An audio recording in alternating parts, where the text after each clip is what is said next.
नमस्कार दोस्तों, मेरा नाम है महबूब आलम और आप देख रहे हो आपका फेवरेट यूट्यूब चैनल महबूब आलम 25। यहाँ आपको मिलेगी सही, असली और दिल से जुड़ी हुई बातें। तो चलिए शुरू करते हैं आज का वीडियो।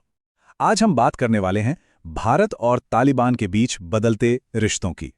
ये एक ऐसी कहानी है जिसमें कई मोड़ हैं, तो चलिए इसकी गहराई में उतरते हैं। तो इस पूरी कहानी को समझने के लिए हम इसे 6 हिस्सों में देखेंगे।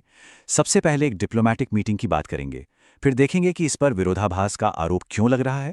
हम पुराने बयानों पर भी नजर डालेंगे और उस प्रेस कॉन्फ्रेंस विवाद को भी समझेंगे जिसने खूब सुर्खियां बटोरी। आखिर में हम देखेंगे कि इस पर क्या प्रतिक्रियाएं आईं और ये विदेश नीति के बारे में क्या बड़ा सवाल खड़ा करता है। तो कहानी शुरू होती है एक हाई प्रोफाइल मीटिंग से, एक ऐसी मुलाकात जिसने सबकी नजरें अपनी ओर खींच लीं। भारत के विदेश मंत्री एस जयशंकर और तालिबान के acting foreign minister Aamir Khan मुत्ताकी के बीच ऑफिशियल बातचीत हुई। अब देखिए, ये कोई मामूली मुलाकात नहीं थी, ये एक बहुत बड़ा डेवलपमेंट था। इसमें भारत ने 4 साल बाद अफगानिस्तान में अपनी एम्बेसी को फिर से खोलने की बात भी की। लेकिन क्या यह सब इतना सीधा साधा है जितना लग रहा है? यहीं पर कहानी में एक ट्विस्ट आता है। इस मीटिंग को एक बहुत बड़े पॉलिसी यू टर्न की तरह देखा जा रहा है। सवाल ये उठाया जा रहा है कि भाई वही लोग जो 4 साल पहले तालिबान को क्रिटिसाइज कर रहे थे, उनके सपोर्टर्स को जेल में डाल रहे थे, वो आज अचानक उन्हें गले क्यों लगा रहे हैं? इसी को एक तरह का पाखंड कहा जा रहा है। कल जो दुश्मन थे, क्या वो आज दोस्त बन गए? ये सवाल इस पूरी बहस के सेंटर में है। अब इस आरोप को समझने के लिए थोड़ा सा पीछे चलते हैं, मतलब पास्ट में। देखते हैं कि पहले क्या स्टैंड था। ये जो टाइमलाइन आप देख रहे हैं, ये अपने आप में पूरी कहानी बयां कर रही है। जरा देखिए, 2021 में कहा गया कि तालिबान का समर्थन करना मतलब देश विरोधी काम करना है। इसी साल असम और यूपी में तालिबान के सपोर्ट में सोशल मीडिया पोस्ट करने पर लोगों को गिरफ्तार तक किया गया। 2022 में यूपी के चुनावों में इसे एक बड़ा मुद्दा बनाया गया। और फिर 2025 में उन्हीं के साथ ऑफिशियल डिप्लोमैटिक मीटिंग। ये जो बदलाव है, ये वाकई में सोचने पर मजबूर करता है। जैसा कि यूपी के मुख्यमंत्री योगी आदित्यनाथ ने कहा था, कुछ बेशरम लोग हैं जो तालिबान का समर्थन कर रहे हैं।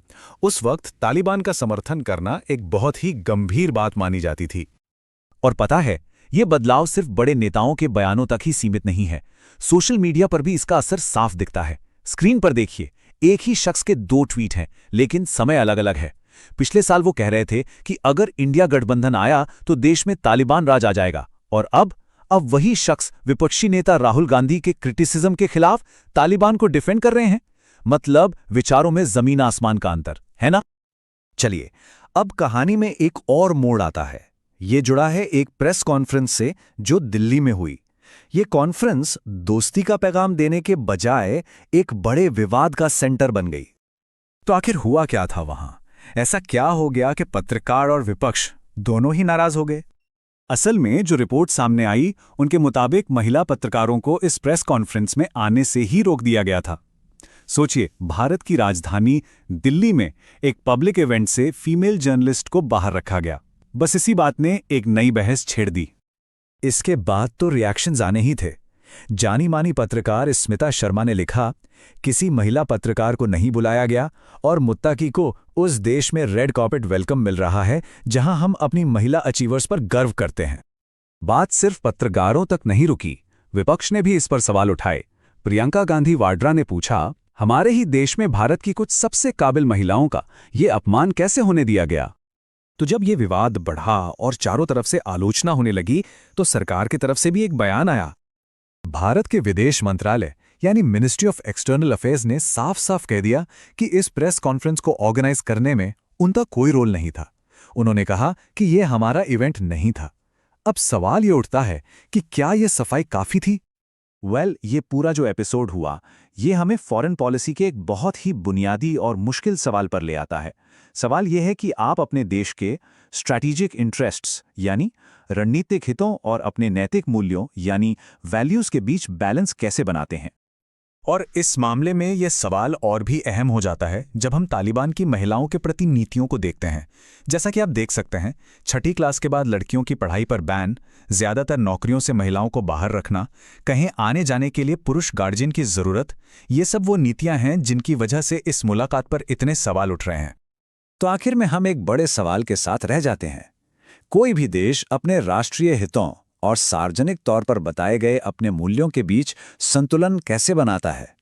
क्या स्ट्रैटेजिक जरूरतें हमेशा नैतिक सिद्धांतों पर भारी पड़ेंगी? ये एक ऐसा सवाल है जिस पर सोचने की जरूरत है। दोस्तों, अगर वीडियो पसंद आया हो तो लाइक, शेयर और सब्सक्राइब जरूर कीजिए ताकि आपको आगे के वीडियो सबसे पहले मिल सकें। मैं हूं महबूब आलम और आप देख रहे थे महबूब आलम 25। मिलते हैं नेक्स्ट वीडियो में। तब तक के लिए जय हिंद।